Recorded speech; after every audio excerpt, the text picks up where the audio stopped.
Florence, the city of art and history, where every cobblestone street whispers tales of passion and creativity. Among the grand galleries and timeless architecture, one man stands out, a figure of power and precision, yet shrouded in mystery.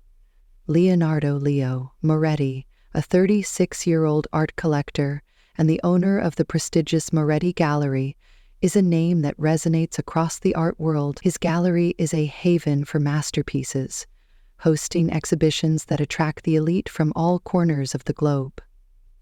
But behind the polished exterior of success lies a man who has long abandoned the idea of love. Leo's life took a sharp turn after his scandalous divorce from Sofia Ricci, a celebrated artist whose betrayal left him emotionally scarred. Sofia's affair with a rival gallery owner not only shattered Leo's trust, but also dragged his name through the mud in the art community. Now, with his reputation on shaky ground, the board of directors at Moretti Gallery has issued an ultimatum. Leo must remarry to restore his image and secure the gallery's future. On the other side of the city, Clara Rossi, a 28-year-old painter with a heart full of dreams, struggles to make ends meet. Her days are spent in a small, cluttered studio, pouring her soul into her art while caring for her ailing father, a once renowned sculptor now confined to his bed. Clara's talent is undeniable, but the weight of financial burdens and her father's medical bills have left her on the brink of giving up. Two lives, worlds apart, are about to collide in a way neither of them could have imagined. A chance encounter will set the stage for a story of ambition, sacrifice, and the unexpected power of love. It was a crisp autumn afternoon in Florence, the kind of day where the golden sunlight danced on the Arno River and the streets buzzed with life. The annual Artisans' Fair was in full swing, a celebration of local talent and creativity. Among the bustling crowd, Clara Rossi stood nervously beside her modest booth, her paintings displayed on a simple wooden easel. Each piece was a reflection of her soul, vivid landscapes, intimate portraits, and abstract works that spoke of longing and resilience. Clara wasn't expecting much. She had barely scraped together enough money to rent the booth, and the competition was fierce. Around her, other artists showcased their work with polished presentations and expensive frames, but Clara's art had something unique, a raw, unfiltered emotion that caught the eye of a man who rarely stopped to admire anything. Leonardo Moretti, dressed impeccably in a tailored navy suit, strolled through the fair with the air of someone who didn't belong, but was curious nonetheless. He wasn't there for business. He rarely attended events like these, but something about the fair's charm had drawn him in, and as he wandered, his gaze fell on Clara's booth. At first, it was the colors that caught his attention, bold yet harmonious, a balance that spoke of a skilled hand. Then it was the artist herself. Clara, with her paint-stained hands and a quiet determination in her eyes, was unlike anyone Leo had encountered in his world of polished pretension. She was explaining one of her pieces to a potential buyer, her voice soft but passionate. Intrigued, Leo approached. "These are remarkable," he said, his deep voice cutting through the noise of the fair. Clara turned, startled. She wasn't used to compliments from strangers, let alone someone who looked like he belonged in a high-rise office rather than an art fair. "Thank you," she replied cautiously, unsure of his intentions. Leo studied the painting in front of him, a hauntingly beautiful depiction of a stormy sea. "The emotion in this, it's raw, unfiltered. You don't see that often." Clara blinked, surprised by his insight. Most people commented on the colors or the technique, but this man seemed to understand the heart of her work. "I paint what I feel," she said simply. Leo nodded, his interest piqued. "Do you sell your work?" Clara hesitated. "I try to. It's not easy." There was a pause as Leo considered her. He didn't know why, but something about her felt genuine. In a world where everyone seemed to want something from him, Clara's authenticity was refreshing. And then, an idea began to form in his mind, a bold, unconventional idea that could solve his current predicament. "I'd like to buy this piece," Leo said, gesturing to the stormy sea painting. "And I'd like to discuss something else with you. A proposal." Clara frowned, confused. "A proposal?" Leo smiled faintly. "Not the kind you're thinking. Let's just say it's a business opportunity." Clara's instincts told her to be wary. She didn't know this man, and his polished demeanor screamed trouble, but the way he spoke, with a mix of confidence and sincerity, made her curious. "I'm not sure I understand," she said cautiously. Leo handed her his business card. "Come to the Moretti Gallery tomorrow. I'll explain everything then." Clara stared at the card, her heart racing. The Moretti Gallery was legendary, a place she had only dreamed of stepping foot in. But why would someone like Leonardo Moretti be interested in her? And what exactly was this proposal he mentioned? As Leo walked away, Clara felt a mix of excitement and apprehension. She had no idea that this chance encounter would change her life forever. The next day, Clara found herself standing in front of the grand entrance of the Moretti Gallery, her heart pounding in her chest. The building was a masterpiece in itself, with its sleek modern design blending seamlessly with Florence's historic charm. She clutched the business card Leo had given her, still unsure why she was even here. Part of her wanted to turn around and leave, but the other part, the part that dreamed of something bigger, urged her to step inside. A receptionist greeted her and led her to Leo's office, a spacious room filled with natural light and adorned with priceless works of art. Leo was seated behind a large desk, reviewing a portfolio. When he looked up and saw her, he smiled faintly. "Clara, I'm glad you came." Clara sat down, her nerves evident. "I'm not sure why I'm here, Mr. Moretti." "Leo," he corrected. "And you're here because I see potential in you, not just as an artist, but as someone who can help me with a unique situation." Clara frowned, confused. "What kind of situation?" Leo leaned back in his chair, his expression serious. "I'll be honest with you. My reputation has taken a hit recently because of my divorce.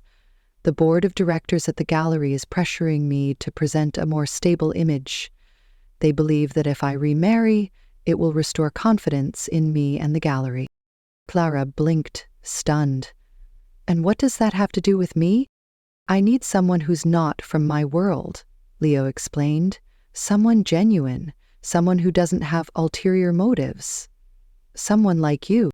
Clara stared at him, her mind racing. "You're asking me to marry you?" "Not in the traditional sense," Leo clarified. "It would be a contract marriage, strictly business. You'd live with me, attend events as my wife, and in return I'd help you with your financial situation. I know about your father's medical bills, Clara. I can take care of them, and I can give you the resources to grow your career as an artist." Clara's stomach churned. The offer was tempting, almost too good to be true, but it also felt wrong. "Why me?" she asked. "You could have anyone." Leo's gaze softened. "Because you're different. You're not like the people I usually deal with. You're honest, and you don't pretend to be something you're not. That's exactly what I need right now." Clara hesitated, her mind a whirlwind of emotions. She thought of her father, lying in bed, unable to afford the care he needed. She thought of her art, the dream she had worked so hard for but seemed so far out of reach. And then she thought of Leo, a man who seemed cold and calculating, but had a vulnerability in his eyes that she couldn't ignore. "I don't know," she said finally. "This feels complicated." "It is," Leo admitted. "But I'm offering you a way out of your struggles, and in return, you'd be helping me as well. It's a partnership, Clara, nothing more." Clara looked down at her hands, her fingers still stained with paint from the night before. She had spent her whole life fighting for every little thing, and now, for the first time, someone was offering her a chance to breathe. But at what cost? After a long pause, she looked up at Leo. I'll need time to think about it. Take all the time you need, Leo said, his tone calm but firm. But know this, I'm not asking you to change who you are. I'm asking you to be yourself, just in a different role. That night, Clara lay awake in her tiny apartment, staring at the ceiling. She thought about her father, her art, and the life she had always dreamed of. She thought about Leo's offer and the strange mix of kindness and calculation in his eyes. It wasn't love, she knew that much. But maybe, just maybe, it could be something else. The next morning, Clara called Leo. "I'll do it," she said, her voice steady despite the storm of emotions inside her. "I'll marry you." The transition into her new life was overwhelming. Within days, Clara moved into Leo's sprawling villa on the outskirts of Florence. The house was a work of art in itself, filled with sculptures, paintings, and antiques that spoke of Leo's impeccable taste. But despite the beauty around her, Clara felt out of place. She was a painter from a modest background, suddenly thrust into a world of wealth and sophistication. Leo, true to his word, laid out the terms of their arrangement. "We'll attend events together, and you'll be introduced as my wife. In private, you'll have your own space, your own life. I won't interfere with your work, and I expect the same from you." Clara nodded, trying to process it all. "And how long will this arrangement last?" "Until the board is satisfied," Leo replied. "A year, maybe 2, after that we'll part ways." Clara couldn't help but feel a pang of sadness at how clinical it all sounded, but she reminded herself that this wasn't about love. It was about survival for both of them. As the days turned into weeks, Clara began to adjust to her new reality. She attended gallery openings and charity events on Leo's arm, her simple elegance standing out in a sea of extravagance. At first, she felt like an imposter, but over time she realized that her authenticity was what made her unique. Leo, meanwhile, found himself drawn to Clara in ways he hadn't expected. She was a breath of fresh air in his carefully curated world, and her passion for art reminded him of why he had fallen in love with it in the first place. But he kept his feelings hidden, afraid of complicating their already fragile arrangement. For Clara, the lines between business and personal began to blur. She saw glimpses of the man behind the polished exterior, a man who had been hurt but still cared deeply, even if he didn't show it. And though she tried to keep her distance, she couldn't help but wonder if there was more to their relationship than just a contract. The days turned into weeks, and Clara slowly began to settle into her new life. At first, everything about Leo's world felt foreign to her. The grand dinners, the high-profile events, the constant scrutiny from the media. But as time passed, she found herself adapting. She learned how to carry herself with quiet confidence, how to navigate conversations with art critics and collectors, and how to smile politely, even when she felt out of place. Yet, through it all, she never lost her authenticity, and that was what made her stand out. Leo, on the other hand, was a man of routine. He approached life with the same precision he applied to his gallery. Everything had its place, and emotions were kept firmly in check. But Clara was different. She didn't fit neatly into his carefully constructed world, and that both frustrated and intrigued him. She was unpredictable, passionate, and unafraid to speak her mind, even when it clashed with his own views. One evening, as they prepared to attend a gala at the Uffizi Gallery, Clara stood in front of the mirror, adjusting the simple yet elegant black dress Leo had chosen for her. She felt like a stranger in her own skin, playing a role she wasn't sure she belonged in. Leo entered the room, his sharp suit perfectly tailored, and paused when he saw her. "You look stunning," he said, his voice softer than usual.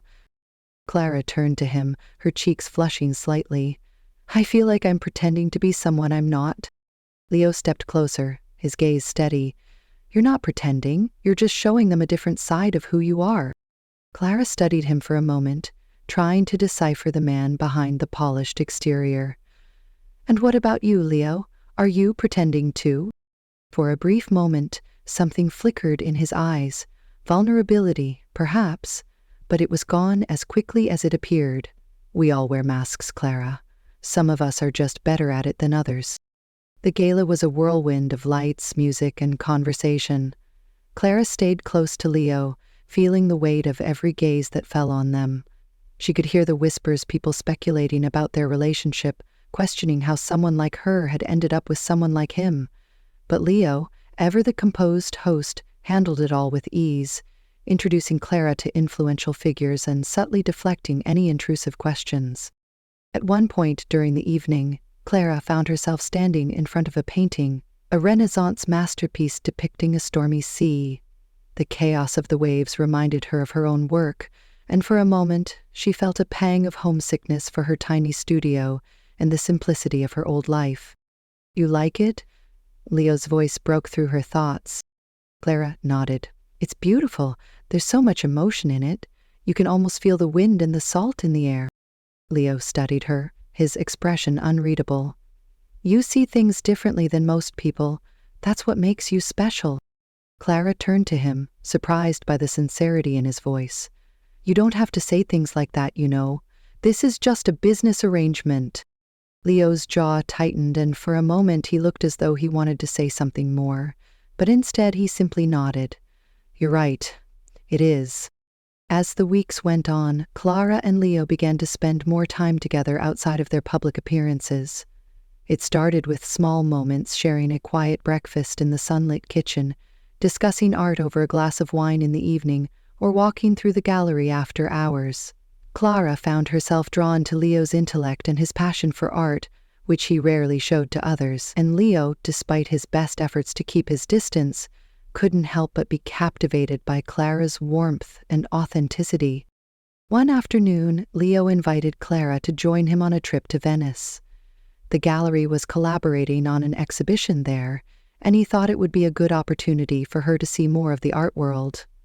Clara hesitated at first, unsure if she wanted to spend so much time alone with him, but eventually she agreed. Venice was like a dream. The canals shimmered in the sunlight, and the city buzzed with life. Leo took Clara to hidden corners of the city, showing her lesser-known galleries and introducing her to artists he admired. For the first time, Clara saw a different side of him, one that was passionate, curious, and even a little vulnerable. One evening, as they glided through the canals on a gondola, Clara couldn't help but feel a sense of peace she hadn't felt in years. The city's beauty, combined with Leo's quiet presence, made her forget, if only for a moment, the complexities of their arrangement.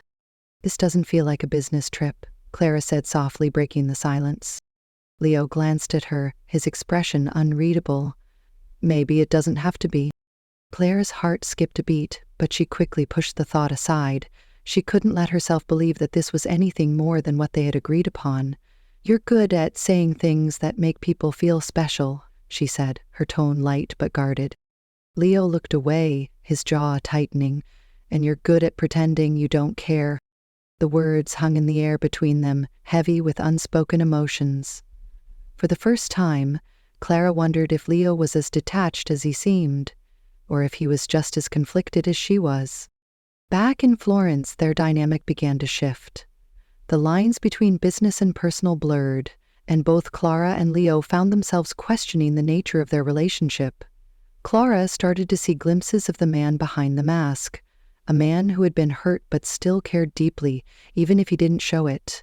And Leo, despite his best efforts to keep his emotions in check, couldn't deny the growing connection between them. One evening, as they worked together on a new exhibition at the gallery, Clara accidentally spilled a jar of paint on the floor. She gasped, mortified, but Leo simply laughed, a deep, genuine laugh that she had never heard before. "You're impossible," he said, shaking his head as he grabbed a cloth to help her clean up. Clara looked at him, surprised. "I didn't know you could laugh like that." Leo paused, his smile fading slightly. "I didn't know I could either." For a moment, they just looked at each other, the air between them charged with something neither of them could name. And in that moment, Clara realized that she was no longer just playing a role. She was falling for him. As the weeks passed, the fragile balance between Clara and Leo began to shift. What had started as a business arrangement was now something far more complicated. Clara found herself thinking about Leo in ways she hadn't expected, his quiet strength, his passion for art, and the rare moments when his guard slipped, revealing the man beneath the polished exterior. But every time she allowed herself to hope, she reminded herself of the contract, the boundaries they had agreed upon, and the fact that this was never meant to be real. Leo, too, was struggling. He had always prided himself on his control, his ability to compartmentalize his emotions. But Clara was different. She had a way of breaking through his defenses, of making him feel things he hadn't felt in years, and that terrified him. He told himself that this was just a temporary arrangement, that once the board was satisfied, they would go their separate ways. But deep down, he knew it wasn't that simple anymore. The tension between them came to a head one evening at a high-profile charity auction. Clara had spent the day preparing, carefully selecting a dress and practicing her responses to the inevitable questions about her relationship with Leo. She wanted to make a good impression, not just for his sake, but for her own. She was tired of feeling like an outsider in his world. The event was held in a grand ballroom filled with Florence's elite. Clara stayed close to Leo, her hand resting lightly on his arm as they moved through the crowd. She could feel the weight of their gazes, the whispers that followed them wherever they went. But she held her head high, determined not to let it get to her. Everything was going smoothly until Sofia Ricci, Leo's ex-wife, made her entrance. Dressed in a striking red gown, she commanded attention as she glided across the room, her eyes locking onto Leo and Clara. Clara felt her stomach tighten. She had heard about Sofia, of course, her beauty, her talent, and the scandal that had ended her marriage to Leo. But seeing her in person was something else entirely. Before her, "Leo," Sofia said smoothly as she approached them, her voice dripping with charm. "It's been too long." Leo's expression hardened, but he remained polite. "Sofia?" Sofia's gaze shifted to Clara, her smile sharp. "And this must be your new wife. Clara, is it? I've heard so much about you." Clara forced a smile, her heart pounding. "It's nice to meet you." Sofia's eyes lingered on her for a moment, as if assessing her. Then she turned back to Leo. "I must say you've surprised me. I didn't think you'd move on so quickly, but then again, you always did have a way of keeping things transactional." The words hung in the air, heavy with implication. Clara felt her cheeks flush, but before she could respond, Leo stepped in. "That's enough, Sofia," he said, his voice cold. "This isn't the time or place." Sofia raised an eyebrow, clearly enjoying the reaction she had provoked. "Of course, I wouldn't want to cause a scene. But you know how the art world is, Leo. People talk, and they're saying some very interesting things about your new marriage." With that, she walked away, leaving Clara and Leo standing in tense silence. Clara could feel the eyes of the room on them, the whispers growing louder. She wanted to disappear, to escape the suffocating atmosphere. But more than that, she wanted to know the truth. Later that night, back at the villa, Clara confronted Leo. "What did she mean, Leo? About people talking?" Leo sighed, running a hand through his hair. "It's nothing, just rumors." "Rumors about what?" Clara pressed. "About us? About this? Marriage?" Leo hesitated, and in that moment, Clara saw the conflict in his eyes. "Yes," he admitted finally. "Some people are speculating that our marriage isn't real, that it's just a business arrangement." Clara felt a pang of anger and hurt. "And is that what you told her, that I'm just part of some deal?" "Of course not," Leo said quickly. "But you know how people are. They'll believe what they want to believe." Clara shook her head, her voice trembling. "This isn't just about them, Leo. It's about us. I've been trying so hard to make this work, to be the person you need me to be. But if you can't even admit to yourself that this is more than just a contract, then what's the point?" Leo looked at her, his expression unreadable. "Clara, I never wanted to hurt you, but this was never supposed to be real. You knew that." Clara felt her heart break at his words. She had known, of course, but hearing him say it out loud made it all the more painful. "You're right," she said quietly. "This was never supposed to be real, and maybe it's time I stopped pretending it was." With that, she turned and walked away, leaving Leo standing alone in the empty room. The days that followed were tense and distant. Clara threw herself into her art, spending hours in the studio Leo had set up for her, while Leo buried himself in work at the gallery. They barely spoke, and when they did, it was strained and formal. The warmth that had begun to grow between them was gone, replaced by a wall of silence. But despite the distance, neither of them could stop thinking about the other. Clara replayed their argument over and over in her mind, wondering if she had made a mistake, and Leo, for all his efforts to stay detached, couldn't ignore the ache in his chest every time he saw her. It was clear that something had to change, but neither of them knew how to take the first step. The tension between Clara and Leo lingered like a storm cloud, heavy and unrelenting. Days turned into weeks, and the distance between them grew wider. Clara spent most of her time in the studio, pouring her emotions into her paintings. Her work became more raw, more powerful, as if each brushstroke was a way to release the pain she couldn't put into words. Meanwhile, Leo buried himself in the gallery, avoiding the villa as much as possible, but no matter how hard they tried to ignore it, the unresolved feelings between them refused to fade. One evening, Claire was in the studio, working on a new piece. The canvas was filled with chaotic swirls of color, blues and grays that mirrored the storm inside her. She didn't hear Leo enter until he spoke. "It's new," he said, his voice low. Clara froze, her brush hovering midair. She hadn't seen him in days, and the sound of his voice sent a jolt through her. Slowly, she turned to face him. "What are you doing here?" Leo stepped closer, his gaze fixed on the painting. "I wanted to see you." Clara crossed her arms, her expression guarded. "Why? So you can remind me that this isn't real?" Leo flinched at her words, but he didn't look away. "I never meant to hurt you, Clara. I thought I was protecting you, protecting both of us." "Protecting us from what?" Clara demanded, her voice rising. "From feeling something real? From admitting that maybe this isn't just a contract anymore?" Leo hesitated, his jaw tightening. "I don't know how to do this, Clara. I don't know how to let someone in." Clara's heart ached at the vulnerability in his voice, but she refused to let herself hope. "You don't have to let me in, Leo. But don't expect me to stay if you keep pushing me away." For a moment, they just stared at each other, the air between them charged with unspoken emotions. Then, without thinking, Leo closed the distance between them. His hand cupped her face, his touch gentle but firm. "I don't want you to leave," he said, his voice barely above a whisper. "I don't know what this is, Clara, but I know I don't want to lose you." Clara's breath caught in her throat. She wanted to believe him, but the fear of being hurt again held her back. "You can't just say that, Leo. You have to mean it." "I do," he said, his eyes searching hers. "I've been a coward, hiding behind this contract because it was easier than admitting how I feel. But the truth is, I care about you, Clara, more than I ever thought I could."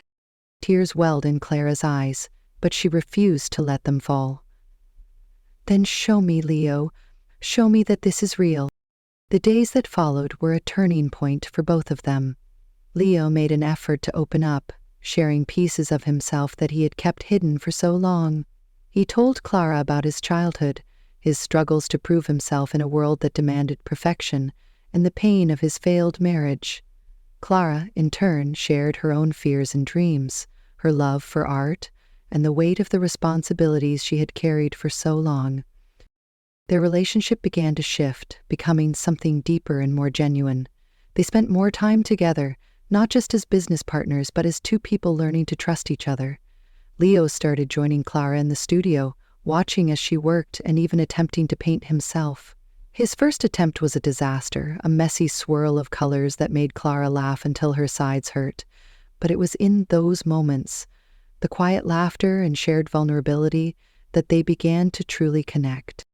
But just as things seemed to be falling into place, the past came back to haunt them. One afternoon, Clara received a call from an unknown number. She hesitated before answering, and when she did, the voice on the other end sent a chill down her spine. "Clara, darling," Sophia's voice purred. "I thought it was time we had a little chat." Clara's grip on the phone tightened. "What do you want, Sophia?" "Oh, nothing much," Sophia said, her tone dripping with false sweetness. "I just thought you should know that Leo isn't as honest as he seems. Did he tell you about the clause in your contract? The one that says he can end this arrangement at any time, no questions asked?" Clara's heart sank. She'd read the contract, of course, but she hadn't paid attention to the fine print. "Why are you telling me this?" "Because I think you deserve to know the truth," Sophia said, her voice turning cold. "Leo doesn't care about you, Clara. You're just a means to an end, a way for him to fix his reputation, and when he's done with you, he'll toss you aside, just like he did with me." Clara ended the call, her hands trembling.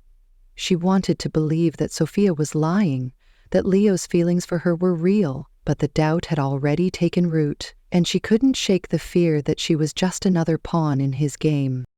That evening, Clara confronted Leo. "Why didn't you tell me about the clause in the contract?" Leo looked at her, confused. "What are you talking about?" "The clause that says you can end this whenever you want," Clara said, her voice shaking. "Did you think I wouldn't find out?" Leo's expression darkened. "Who told you?" "It doesn't matter," Clara said. "What matters is that you didn't tell me. How am I supposed to trust you when you keep things like this from me?" "I didn't tell you because it didn't matter," Leo said, his voice rising. "I never planned to use it, Clara. I never wanted this to be just a contract." "But it is, isn't it?" Clara said, tears streaming down her face. "No matter what you say, this started as a business deal, and now I don't know what's real and what's not." Leo stepped closer, his voice softening. "Clara, look at me. This is real. What I feel for you is real." Clara shook her head, her heart breaking. "I want to believe you, Leo, but I can't. Not when there's always a part of me that wonders if this is just another game." Leo reached for her, but she stepped back. "I need time," she said, her voice barely above a whisper. "I need to figure out what I want." And with that, she walked away, leaving Leo alone in the empty room. The days after Clara left were the loneliest Leo had ever experienced. The villa, once filled with her laughter and the vibrant energy of her art, now felt cold and empty. He tried to focus on his work, throwing himself into the gallery and its upcoming exhibitions, but nothing could distract him from the ache in his chest. For the first time in years, Leo felt truly lost. Clara, meanwhile, had returned to her small apartment in the city. She spent her days painting, trying to make sense of her emotions. Her work became more raw and personal, each piece reflecting the turmoil she felt inside. She missed Leo, his quiet strength, his rare but genuine smiles, the way he had started to let her into his world. But the doubt planted by Sophia's words and the weight of their contract still lingered, making it impossible for her to move forward. One evening, as Clara was cleaning her brushes, there was a knock at her door. She hesitated, her heart racing. When she opened it, she found Leo standing there, looking more vulnerable than she had ever seen him. "Leo," she said, her voice barely above a whisper, "what are you doing here?" "I needed to see you," he said, his voice steady but filled with emotion. "I can't keep pretending that I'm okay without you, Clara. I've tried, but I can't." Clara stepped aside, letting him in. He looked around the small apartment, his gaze lingering on the canvases scattered throughout the room. "You've been painting," he said softly. "It's the only thing that makes sense right now," Clara replied, crossing her arms. "Why are you here, Leo? What do you want from me?" Leo turned to face her, his expression earnest. "I want you to come back, not because of the contract, not because of the gallery, but because I love you." Clara's breath caught in her throat. She had dreamed of hearing those words, but now that they were here, she didn't know how to respond. "How do I know this isn't just another part of the arrangement?" she asked, her voice trembling. "How do I know you're not just saying this because you need me to fix your reputation?" Leo stepped closer, his eyes locked on hers. "Because I don't care about the contract anymore. I don't care about the board or the gallery or what anyone else thinks. All I care about is you, Clara. You've changed me in ways I didn't think were possible. You've made me want more than just success or control. You've made me want a life, a real life with you." Tears welled in Clara's eyes, but she still hesitated. "What about the clause? The one that says you can end this whenever you want?" Leo reached into his pocket and pulled out a folded piece of paper. "This is the contract," he said, holding it out to her. "I had my lawyer draft a termination agreement. It's over, Clara. The contract doesn't exist anymore. What I'm offering you now is real. No strings, no conditions. Just us." Clara stared at the paper, her hands trembling. She could see the sincerity in his eyes, the vulnerability he was finally allowing himself to show. Slowly, she took the paper from him and set it aside. "You really mean it?" she asked, her voice barely above a whisper. "I do," Leo said, his voice steady. "I love you, Clara, and I'll spend the rest of my life proving it to you if that's what it takes." The weeks that followed were a new beginning for both of them. Without the weight of the contract hanging over them, Clara and Leo were free to explore their relationship on their own terms. They spent their days working side by side, Clara in her studio and Leo at the gallery, and their evenings together, sharing quiet moments that felt more meaningful than any grand gesture. Leo made an effort to show Clara how much she meant to him, not just with words but with actions. He supported her art, helping her organize her first solo exhibition at the gallery. Clara, in turn, encouraged Leo to let go of the perfectionism that had ruled his life for so long. She showed him that it was okay to be vulnerable, to make mistakes, and to let others see the man behind the mask. Their love grew stronger with each passing day, built on a foundation of trust and mutual respect. They still faced challenges. Sophia continued to stir up trouble, and the media remained relentless in their scrutiny, but they faced them together, as partners. The night of Clara's solo exhibition was a turning point for both of them. The gallery was packed with art enthusiasts, critics, and collectors, all eager to see her work. Clara stood in the center of the room, surrounded by her paintings, feeling a mix of pride and nervousness. Leo stayed by her side, his hand resting lightly on her back, offering silent support. As the evening went on, Clara found herself drawn to one painting in particular, a piece she had created during her time away from Leo. It was a swirling mix of blues and grays, with a single streak of gold cutting through the chaos. It was a representation of her journey, of the storm she had weathered and the light she had found on the other side. Leo noticed her staring at the painting and stepped closer. "It's beautiful," he said softly. "It's us," Clara replied, her voice filled with emotion. "The storm and the light." Leo reached for her hand, intertwining his fingers with hers. "You're the light, Clara. You always have been." Clara turned to him, her eyes shining with tears. "And you're the reason I found it." In that moment, surrounded by her art and the people who had come to celebrate it, Clara realized that she had finally found her place, not just as an artist, but as a woman who had learned to trust, to love, and to let herself be loved in return. Months later, as they stood together on the balcony of the villa, watching the sun set over Florence, Leo turned to Clara and took her hand. "I know we didn't start this the right way," he said, his voice filled with emotion, "but I want to do it right this time. Clara, will you marry me? For real?" Clara's heart swelled with joy as she looked into his eyes. "Yes," she said, her voice steady and sure, 1,000 times yes. And as they kissed, the city bathed in golden light, they knew that their story, messy, complicated, and beautiful, was just beginning. Thank you so much for watching this story on Emma's Stories. If you enjoyed it, don't forget to like, comment, and subscribe to the channel for more heartfelt and inspiring tales. Hit the notification bell so you never miss a new upload. Your support means the world to us, and we can't wait to share more amazing stories with you. See you in the next video.